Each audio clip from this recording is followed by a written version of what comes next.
Cantonment উল্লেখ করেছি, তো আপনারা কথা বলতে পারেন সেখানে। আমি কি নিরাপত্তার ঝুঁকি অনুভব করছি কিনা? আওয়ামী লীগের আগে বিচার নিশ্চিত করতে হবে, তাকে দল হিসাবে বিচার নিশ্চিত করতে হবে, অপরাধ স্বীকার করতে হবে, তারপর অন্য কোনো আলোচনা হইলে হইতে পারে। এর আগে কোনো ধরনের আলোচনা হইতে পারবে না, ইম্পসিবল। আমাদের সাথে যে আলোচনাটি হয়েছে সেনাবাহিনীর ঊর্ধ্বতন কর্তৃপক্ষ কর্তৃক, সেটি হচ্ছে আমরা মনে করছি সেটি রাজনৈতিক বিষয়ে হচ্ছে হস্তক্ষেপ করা। চলো, রাজনীতিবিদরাই নির্ধারণ করবে রাজনীতির ঘটনা প্রবাহ বা চলমান যা কিছুই পরবর্তী রাজনীতি কোন দিকে যাবে, সেটি রাজনীতিবিদদের হাতেই থাকা উচিত। তো সেই জায়গায় আমরা সন্দিহান বলেই হচ্ছে আজকে গতকাল আমার স্ট্যান্ডটি নিতে হয়েছে।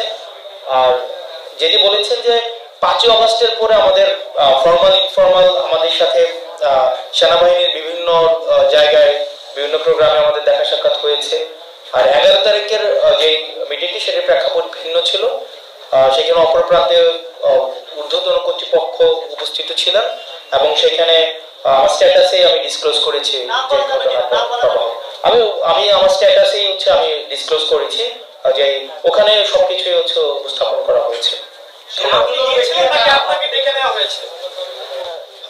সেখানে বিষয়টি হচ্ছে যে আমরা এই বিষয়ে আলোচনা বিভিন্ন ল অ্যান্ড অর্ডার, আপনারা জানেন যে বর্তমানে ম্যাজিস্ট্রেসি পাওয়ার দেওয়া হয়েছে সেনাবাহিনীকে, ল অ্যান্ড অর্ডার সিচুয়েশন নিয়ে আমাদের মধ্যে অনেক প্রশ্ন রয়েছে। তো এইসব বিষয়গুলো নিয়ে কথা বলার জন্য হচ্ছে আমাদেরকে আহ্বান জানানো হয়েছিল। এবং হচ্ছে কিছুদিন আগে আপনারা সেনাপ্রধানের একটা বক্তব্য দেখেছেন, যেই বক্তব্যকে আমি ব্যক্তিগতভাবে বা আমরা অনেকেই দেশের মধ্যে এটা নিয়ে কথা হয়েছে যে এটাকে রাজনৈতিক পরিমণ্ডলে অসমীচীন হিসাবেই ধরা হয়েছে।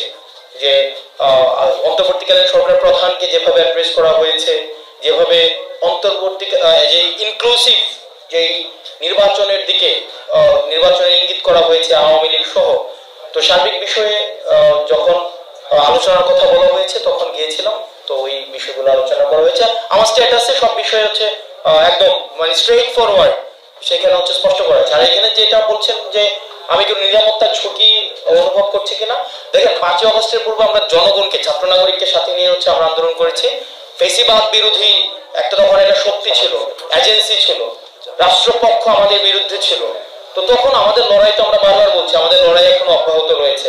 সুতরাং এই বিষয়গুলোকে আমরা যতক্ষণ পর্যন্ত ছাত্র নাগরিক এবং এই ফেসিবাদ বিরোধী ক্রিয়াশীল রাজনৈতিক দলগুলো ঐক্যবদ্ধ রয়েছে ততক্ষণ পর্যন্ত আমি কোনো নিরাপত্তার ঝুঁকি বা এইসব আমি বোধ করছি না। ধন্যবাদ।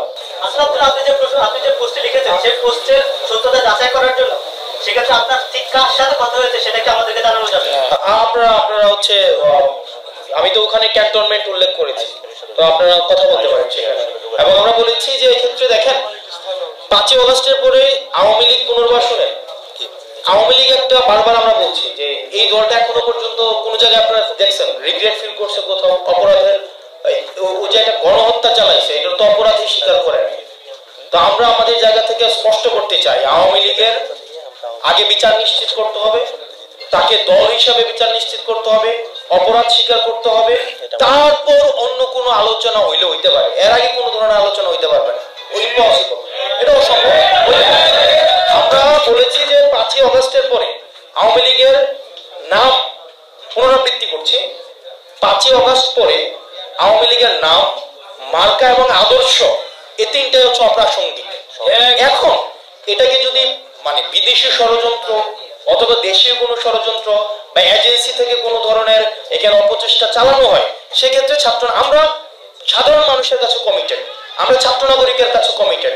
আমরা নির্যাতিত, নিপীড়িত, বঞ্চিত, গুম খুন হত্যা শিকার যারা গত দীর্ঘ 1.5 দশকের বেশি সময় ধরে হয়েছে, রাজনৈতিকভাবে নির্যাতিত যেই ক্রিয়াশীল রাজনৈতিক দলগুলো হয়েছে, আমরা তাদের কাছে কমিটেড। কোনো এজেন্সি, কোনো বিদেশি কোনো হচ্ছে কোনো কর্তৃপক্ষ কারো কাছে আমরা কমিটেড না।